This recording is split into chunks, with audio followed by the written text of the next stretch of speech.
we're going to kick off October in style since it's Halloween season. This is the prime time to start off our series, Stephen King's Shit or Hit. And what a better way to do it than with Netflix's newest offering, Gerald's Game. Than to refilm a video we did because it was way too long. Okay, we didn't need to know that. Uh-huh. But behind the scenes story, we filmed this 10,000 times. Yep. But anyway, let's talk about Gerald's Game, which interestingly was one of the few books from King that I hadn't read like ever, despite owning this fucking copy for 10 million years. Yep. Initially, the book was received with, kind of like a lukewarm response, but appreciation for it has increased over the years as people realize, hey, wait a minute, Stephen King doesn't have to write about monsters every time, Or ever. But this is a psychological thriller of the highest order, I think. I finally did read it literally a day before we watched the movie, and I was very pleased, and I was very excited because the movie was directed by Mike Flanagan, the mind behind a little movie that kind of made it big. It was a small budget affair called Hush that has a lot of similar themes actually in terms of its approach, and I was very impressed with that. He's gone on to do other stuff like Oculus and Ouija Origin of Evil, which is the good sequel to a shitty movie. So the guy's got heat, is what I'm saying, and good heat. So I was very excited, and we ultimately saw it today, and we're going to review it. We're going to talk about it, the good, the bad, and the ugly. What did you think overall? What was your overall impression about Gerald's Game? Thought it was really good. We got a really good over here, folks. Yep. Just to clarify, you haven't read the book. Nope. So that's your, average moviegoer point of view. I have read the book from an adaptation point of view. Excellent. Fiercely loyal to the source material. Very few, deviations, and those that are there are to the benefit of what's going on, and to expedite certain things and bring it across in a good, sensible fashion without skipping too much of what's going on there. As a casual viewer, also excellent. So overall, very fucking pleased with what's going on here. Now, as we aforementioned, this is it's very Hitchcockian in its minimalism, kind of like a rear window type of approach to the affair that's going on. The premise is simple. A woman and her husband trying to kind of recoup the spark in their marriage, end up doing some little sex play. She gets shackled to a bed. He croaks, and she is forced, really, not so much to face the situation at hand, obviously, but to kind of face the problems that have stemmed from a childhood trauma and have literally affected every choice she's made since then. And I think we can both agree that this is probably King's feminist, novel. If there's going to be one that you go, that's a feminist novel, King, this is the one. Yeah. And it's never overbearing, it's never... I don't know how you knew that I would agree with you on that one. I mean, I'm just going to go with it and say, that's your whip. Yeah, it's definitely not because we filmed this video already. No, but it very much is a feminist novel without it having horribly overbearing agenda. It's not super like, hey, you gotta like women, or women are the best. Nah, it does it cleverly and not heavy-handed. Yes, it's not a Marvel Comics we're talking about here. Yes, it's definitely it's realistic in its approach. Yeah. To the empowerment of women, because it doesn't shy away from showing us, just like the book did, that the weak side. These are. Yeah, exactly. It's not like this caricature of a feminist woman where it's like, oh, I'm always strong now. They show you. She has her faults. She has her demons. She has her weaknesses as much as she has her strengths and so on. They don't shy away from showing that, and that's very important because it cuts a clear and realistic picture in the end. Mm-hmm. And it doesn't become, shitty like New Wave feminism does. But so in that sense, it's very, very, very, very excellent. So let's talk about the factors that make up the whole. Let's get this one out of the way. The score is... It's pretty good. Yeah. I mean, there was no score. I mean, it's not bad because it doesn't exist. Yeah. Shit. But that's interesting. As far as hums go. Yeah, the only thing you'll hear is kind of like a hum during the more tense sequences. Which is actually pretty effective. Yeah, and it works. It does what it sets out to do. It increases, ratchets up the tension of the scene, makes you feel uncomfortable, and it's very interesting because there literally is no score, Yeah. with the exception of a couple few songs that are used just if you read the book. Pretty good choices too. Used in substitute of the songs there. Yeah. And yeah, the choices are fantastic. And I was really surprised because a lot of movies, the fabric of it, every movie, in fact, the fabric of it depends a lot on music is very important when it comes to a movie. So that this movie is as effective as it is, with a complete lack of score. Yeah, honestly, I think if they had a score, it might have actually taken away from it a little bit. I'd venture to say you're right. Yeah, I'd venture to say a lot of this movie is dialogue, and it's being like, if you have no attention, it's probably not your movie. You're gonna miss out on some stuff if you can't keep. But in the same way as Godzilla, it's very riveting dialogue. Yes. So you're like, all right, I'm in. And if they had added a music thing, it maybe would have cheapened some of the tenseness of the situation. Mm-hmm. And I think going to the dialogue, I think everything that is said is pivotal, important. Yeah. Even when it doesn't sound like it, it gives you a substance and a feel for the characters. Even when it's not as direct. But yeah, man, you're absolutely right about that. Really, really a high mark of achievement right there. This is not so much an action movie. There's not a lot of action in this movie, so we'll get that out of the way too. It's more about the suspense of the situation and kind of like the uneasiness of her facing her own demons. So that technically would be the action. How did you find the suspense and, again, the uneasier qualities and elements of the story? Were they pulled off? Were they not? Yeah, I think everything was very well done. Again, the high point is in that dialogue between these characters and learning more about the situation. You do get a little bit of a painful scene at the end with the hand, so everything's well done. Yeah, I have nothing bad to say about one of the best things about the book is the slow trickle. Like you said, it's about waiting for the information to come. Yeah, and therein lies the kind of curiosity that keeps you going, and that's one of the best qualities of the book, that it slowly feeds you what is coming and why this is happening. I mean, and it's actually quite a simple story, and you can kind of like figure it all out in the beginning, but it does it in such a way that you're like, oh, that's really cool. You know what I mean? Yeah. And then that ultimate, like, oh shit, that's interesting, with that one character we won't talk about, is very, very cool. The simplicity of it, I think, obviously intentional, because it appeals to the mass audience. Yeah. This is a very relatable character. But that's why it's so good. Yeah, even though it's exactly. so simple and you can pretty much figure it out right away, it still has you going, oh, that's really cool. Yeah, the fact that you want to find out more only, I guess, kind of meshes you together with the character and makes you empathize with her a lot more. And that's fantastic, and it works out wonderfully. Effects-wise, really, we didn't have a lot of effects here. Little green screen action when they couldn't get, these bigger shots of the eclipse. Well, you can't really get an eclipse to show up on demand. On demand. So, and it's effective. It doesn't look 100% convincing, but it's effective for what it is. And this character that we can't talk about if you haven't seen the movie yet. If you have, you know what we're talking about. There's a few prosthetic enhancements to a guy that's already kind of ugly. Which is either the guy from Men in Black or Lurch. I can't tell. Either or. He's an Uggo. Uggo. But a cool Uggo. Yeah. And so he looks pretty damn good. I know you had an issue with a particular scene. Did you read my mind? It might be because we filmed this 10 million times. So, yeah, there's a scene in which she's like in her dream state, which is how they do the flashbacks. And she's woken up by this man licking her foot. And I thought it looked a little corny. That being said, it was an effective scene. Nothing against the scene and a little bit of a spook, but I thought it looked a little corny. Yeah, it was a transitional scene, and it was kind of a jump scare scene. And but I actually really enjoyed that. That's not in the book, but I really liked that. And he actually looks different since she hadn't seen his face fully at that point. Yeah, this is more of the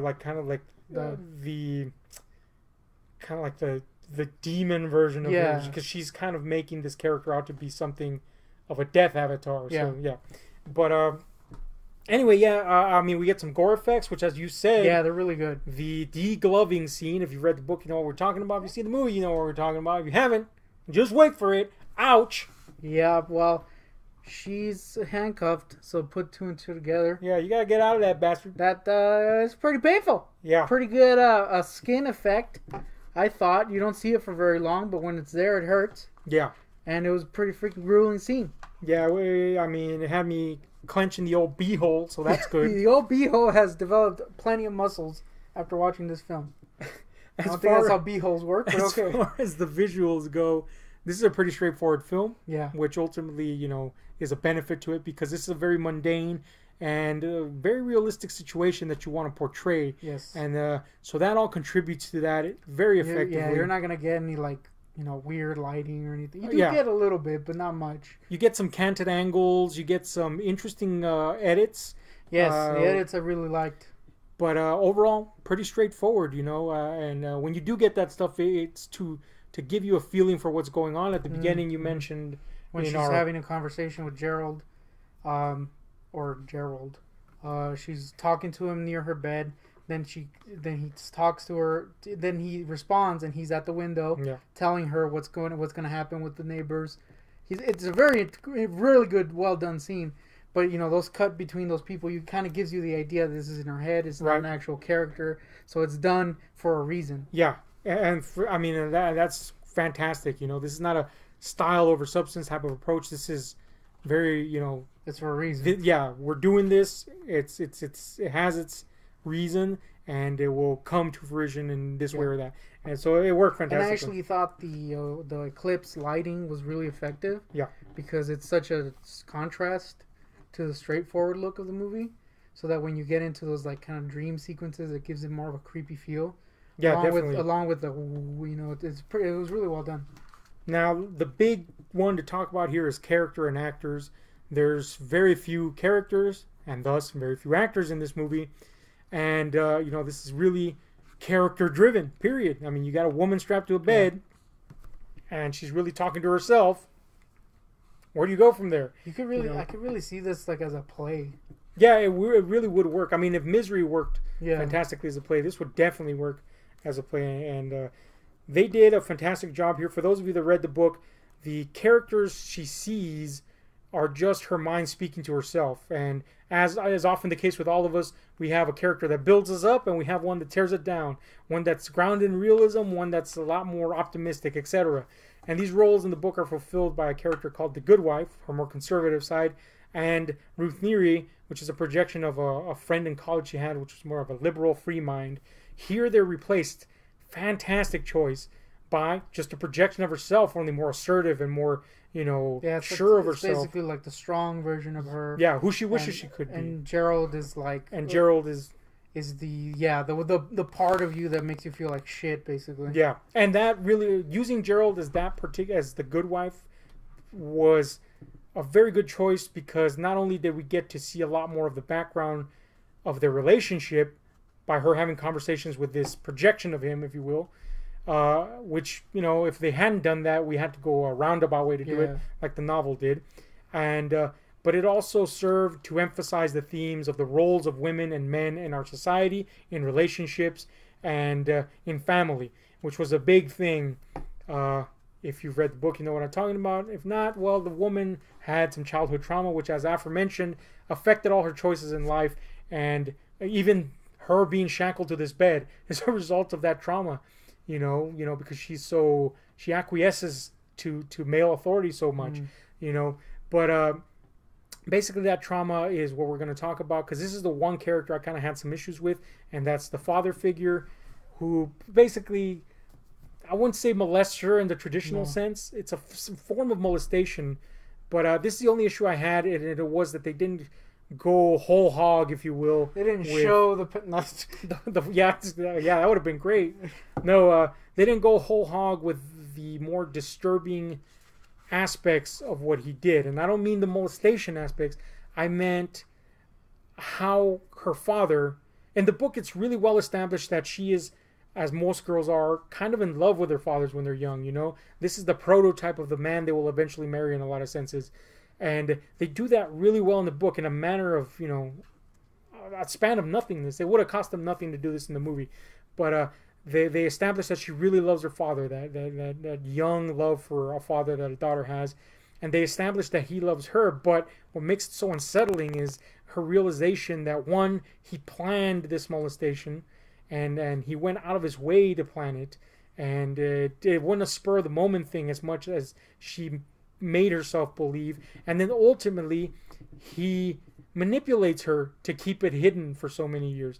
But what's most disturbing about all that is that you understand that she still loves the man because it's still her father, and the sacrifices she made to not only keep her sanity but to keep that relationship going, not just for herself but for her family, was a lot more solidly uh, uh, established in the book, and disturbingly made it just really made it clear how much of a gray area something as horrible as molestation in the family can be, because there is no clear black and white, you know, and sometimes, you know, people aren't just straight up a monster, and sometimes we do regrettable things and what have you.